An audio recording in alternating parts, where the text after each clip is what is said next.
नमस्कार। मैं डॉक्टर अपर्णा मयेकर। जीना इसी का नाम है।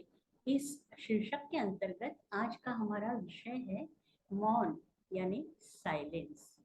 जब सृष्टि का निर्माण हुआ तो इंसान एक दूसरे से बातें नहीं करता था। जैसे जैसे उत्क्रांति होती गई, इंसान के ब्रेन में स्पीच सेंटर डेवलप हुआ और अनेक भाषाओं का निर्माण हुआ। देखो, एक दूसरे से बातें करना कितना अच्छा लगता है ना, कि इंसान को कम्युनिकेट करना अच्छा लगता है। उससे अगर प्यार से आप बातें करो एक दूसरे से तो रिश्ते अच्छे बनते हैं। बार बार झगड़ा करो तो रिश्ते टूटते भी हैं। पहले जमाने में ऋषि मुनि वो समझदार थे, उनको काफी ज्ञान था। वो बोल सकते थे, लेकिन साधना करने के लिए वो जंगल में जाते थे और 12-12 साल वो किसी से बात नहीं करते थे। उससे क्या होता था कि उनमें वाचा शक्ति निर्माण हो जाती थी, माने वो जो भी बोलते थे, अच्छा हो या बुरा, वो सच होता था। अभी देखो कैसा होता है ना कि अब की हमारी रोजाना जिंदगी में हम जैसे 3-4 लोग बात कर रहे हैं, तो बहुत बार ऐसा होता है कि कोई खास विषय नहीं होता है, कोई काम का विषय होना चाहिए ये जरूरी नहीं, और किसी भी ऐसे वैसे विषय पे बात करते रहते, तो हमें ऐसा लगता है कि ये हमारा वक्त जाया हो रहा है। तो तभी मौन रखना अच्छा है। एक आध दूसरा लफ्ज बोलो, बस ज्यादा बात नहीं करनी।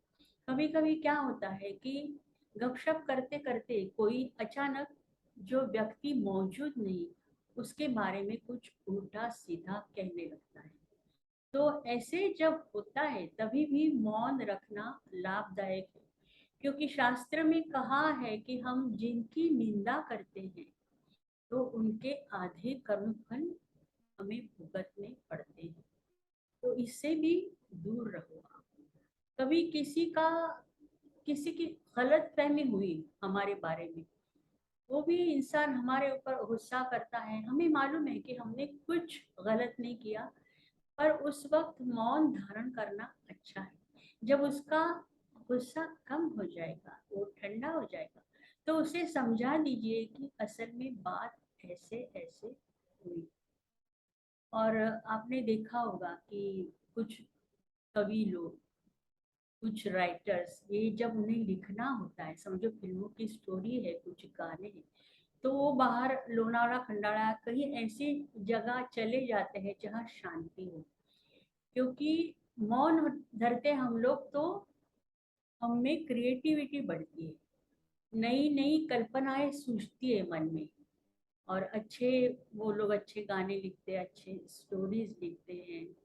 और हम पूरा मौन धारण करके अगर भगवान की साधना करते हैं, जब तप करते हैं, तो हमारी मानसिक शक्ति बढ़ती है। मेडिटेट करते हम लोग तो भी यही होता है ना, कि हमारी मानसिक शक्ति बढ़ती है।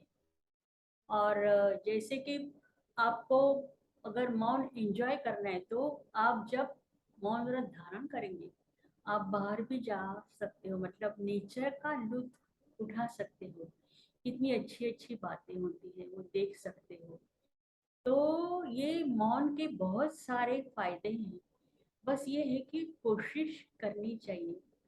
क्या होता है ना, हम लोग डर जाते हैं, नहीं नहीं नहीं नहीं नहीं, ये मुझसे नहीं होने वाला, क्योंकि हमें 24 घंटे किसी से बात करने की आदत पड़ गई है। लेकिन आप अगर मौन धारण करोगे, देखो, अपने आप से, माने स्व संवाद करो, अपने मन में झांकने की कोशिश करो, बहुत कुछ खजाना मिलेगा। हमें खुद को ही अपने बारे में बहुत सारी बातें मालूम नहीं होती, वो धीरे धीरे धीरे सब बाहर निकल आती है।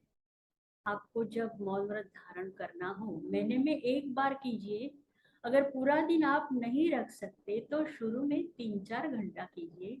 और जब मौन धारण करेंगे तो किसी से, साइंस से भी कम्युनिकेट नहीं करना। ओके। हमारी सोसाइटी में ऐसे भी है, कस्टम्स है कि कोई गुजर जाता है तो लोग मिलने आते हैं, और मिलने आते हैं तो एक ही सवाल हर कोई पूछता है कि वो इंसान, उसको क्या हुआ था, वो कैसे गुजर गया था। तो ये उस समय हमें मौन ही धारण करना चाहिए और बोलना चाहिए कि मुझे कुछ बात नहीं करनी, क्योंकि मुझे दुख हो रहा है। तो कोई कोई तो ऐसे भी कर दे कि कोई हादसा होता है तो वो कहीं दूसरी जगह पे निकल जाते हैं और मौन व्रत रखते हैं, क्योंकि इसी जगह में जहाँ इंसान की मृत्यु हुई हो, तो वहाँ उसकी यादें बहुत होती है। और बाहर जाके कुछ दिन अगर किसी से बात नहीं करेंगे तो थोड़ा हम अपने आप को संभाल सकते हैं। तो ये मौन का फायदा है। आज का हमारा विषय यहीं पे खत्म हुआ। अगले हफ्ते हम मिलते हैं नया सब्जेक्ट लेके, तब तक के लिए अलविदा।